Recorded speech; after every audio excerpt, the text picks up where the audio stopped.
नमस्कार। प्रभात बंदना मंत्रम এই মন্ত্র পাঠ করলে সুফল পাওয়া যায়। বন্দনম প্রভাতে ইয়স্মরে নিত্যম দুর্গা দুর্গাক্ষরদ্বয়ম আপদস্তস্য নশ্বস্তি তমো সূর্যোদয়ে যথা ব্রহ্মা মুরারি স্ত্রীপ্রন্ত্যকারি ভানুষসি ভূমিষুত বুধশ্চ গুরুশ্চ শুক্র শনি রাহু केतु कुर्वन्तु सर्वे मम सुप्रभातम्।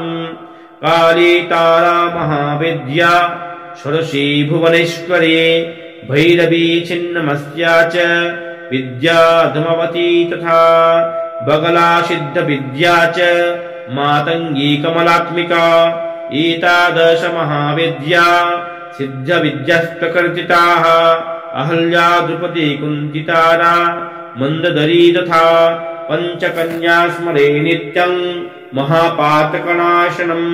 पुण्यश्लोको नलो राजा पुण्यश्लोको युधिष्ठिरः पुण्यश्लोको च वैदेही पुण्यश्लोको जनार्दनः कर्कटकस्य नागस्य दमयन्तारस्थ च ऋतुपर्णस्य राजर्षेर्कीर्तन कलिनाशनम्। कीर्तिवीर्यार्जुनो नाम राजा बहुसहस्रभेत् योहस्य संकितन्याम कुल्लमुत्थाय मानवः न तस्य वित्तनाशस्यन् नष्टं च लभते पुनः।